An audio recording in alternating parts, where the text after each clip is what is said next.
Picture this. It's a warm summer afternoon in July 1966. The streets are quieter than usual, shops are empty, pubs are packed, living rooms are overflowing with neighbors squeezed onto sofas and sitting cross-legged on the floor. Across Britain, millions of people are staring at one television screen. Then it happens. A shot flies into the net. The commentator's voice rises above the roar, and in that moment, an entire nation explodes with joy. For many people, that's the first thing that comes to mind when they think of 1966, the year England won the World Cup.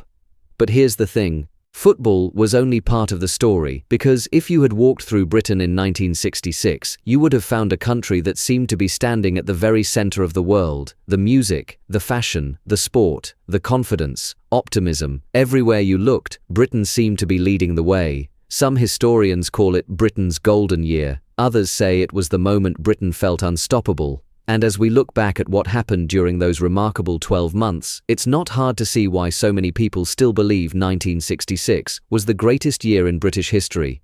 Stick around, because by the end of this video, you'll understand exactly why. Britain ruled the world's music long before streaming, long before social media, long before music could be heard instantly around the globe. It was 1966, and Britain owned the charts. The Beatles were at the height of their powers. Every new song felt like an event. People queued outside record shops. Teenagers saved pocket money for weeks. Families gathered around the radio waiting to hear the latest release. But it wasn't just the Beatles. The Rolling Stones were filling venues. The Kinks were producing hit after hit. The Who were changing what rock music could be. British bands weren't simply successful. They were conquering the world. American teenagers wanted British records. American radio stations played British music. American newspapers talked about British stars. Imagine that for a moment. For perhaps the first time in modern history, Britain wasn't importing culture, it was exporting it, and millions of young people knew they were living through something special. Recording studios in London were buzzing around the clock. Producers were experimenting with sounds nobody had heard before. New instruments, new techniques, new ideas about what a song could even be. Musicians who had grown up in modest terraced houses were suddenly shaping the tastes of an entire generation on both sides of the Atlantic. And the strange thing is, most of them had no idea just how historic those recording sessions would one day seem. They were simply chasing the next great song. England won the World Cup. Of course, we have to talk about it, because even 60 years later, people still do. July 30th, 1966. Wembley Stadium. Nearly 100,000 people packed into the stands. Millions more watching from home. England versus West Germany. The match had everything: goals, drama, controversy, tension, extra time.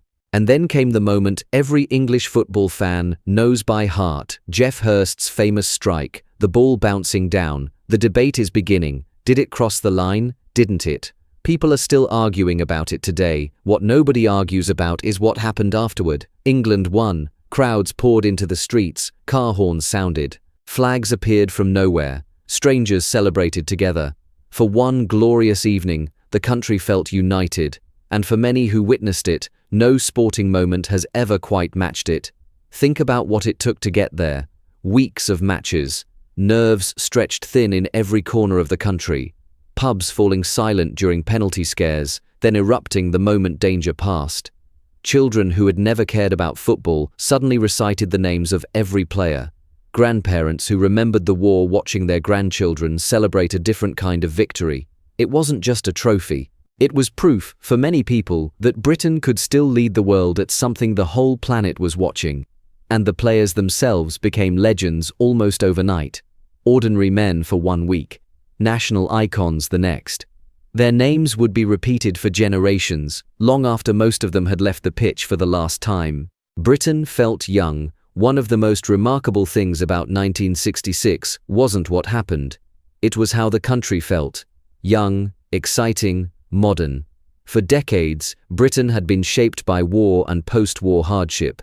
People had tightened their belts, made do, waited for better times. By 1966, those better times seemed to have arrived. Young people suddenly had spending power.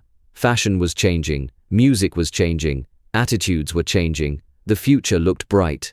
And perhaps for the first time, youth culture wasn't following older generations, it was leading them. Teenagers weren't just buying what their parents bought. They were creating an entirely new marketplace, built around music, clothes, and ideas that belonged to them alone. Magazines aimed squarely at young readers appeared on newsstands. Boutiques opened on high streets that had once sold only sensible, practical clothing. Even the way people spoke seemed to shift, filled with new slang that older generations struggled to keep up with. There was a sense, almost everywhere, that something old was ending and something new was beginning, and for the young people living through it, that feeling was intoxicating. London became the center of the world. If you had asked many people in 1966 where the most exciting city on earth was, they might not have said New York. They might not have said Paris. They would have said London. Journalists arrived from around the world. Photographers filled magazines with images of Carnaby Street. Designers created fashions that influenced millions. Celebrities flocked to the capital. Films were made there.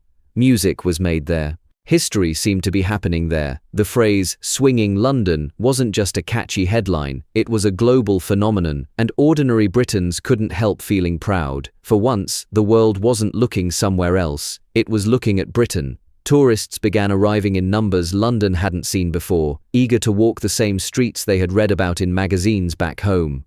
Shopkeepers on once quiet roads found themselves at the center of an international spotlight. Photographers famous the world over set up their cameras outside boutiques and clubs, waiting to capture whichever new face defined the moment. Even the city's older, grander landmarks seemed to glow a little brighter, caught up in the excitement surrounding them. For a brief, shining stretch of time, London wasn't just a capital city, it was the capital of culture itself. New technology was changing. Everyday life today, we take technology for granted. In 1966, every innovation felt exciting. More families were buying televisions, modern appliances were appearing in homes, new cars filled Britain's roads, travel was becoming easier. Every year seemed to bring another improvement, another invention, another sign that life was getting better. People genuinely believed the future would be brighter than the past. It's difficult to overstate how powerful that optimism was. Many families had experienced wartime rationing only a generation earlier. Now they were seeing possibilities their parents could barely have imagined. Kitchens were being transformed by machines that saved hours of labor every week.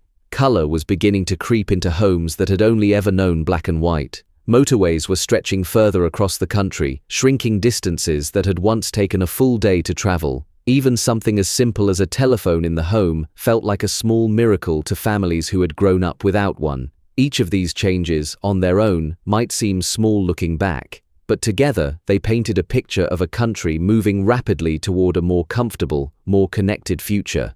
The nation was more confident than ever. Confidence is difficult to measure, but you can feel it when you look back at 1966. The economy was growing. British culture was admired around the globe. The country's athletes were succeeding. Its musicians dominated international charts. Its cities were attracting worldwide attention. People felt proud to be British. Not because everything was perfect, far from it. There were challenges, there were disagreements, there were problems still waiting to be solved. But there was also a widespread belief that tomorrow would be better than today. And that belief matters. It shaped the way people talked about the future. It shaped the ambitions parents held for their children. It shaped the stories newspapers chose to print and the images magazines chose to publish. A country doesn't need to be free of problems to feel confident. It simply needs enough good news, enough momentum, enough shared pride to make people believe they are heading somewhere worth going. In 1966, Britain had all three in abundance. Families were sharing the same moments. Something else made 1966 special. People experienced events together.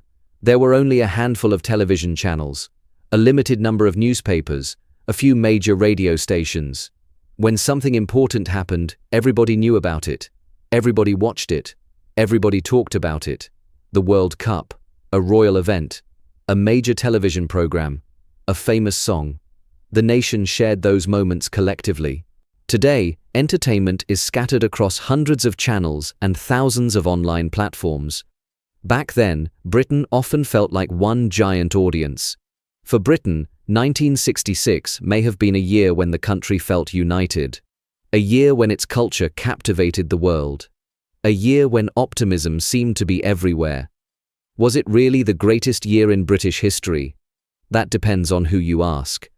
Ask someone who stood in the crowd at Wembley, and they might tell you nothing has ever come close. Ask someone who danced to the latest record on the radio, and they might say the same thing about the music. Ask someone who simply remembers the feeling in the air that summer, and they might struggle to put it into words at all. But if you were lucky enough to experience Britain in 1966, there's a good chance you're smiling right now, because some years are remembered and some years become legends. 1966 became a legend. If you remember 1966, we'd love to hear your memories in the comments below.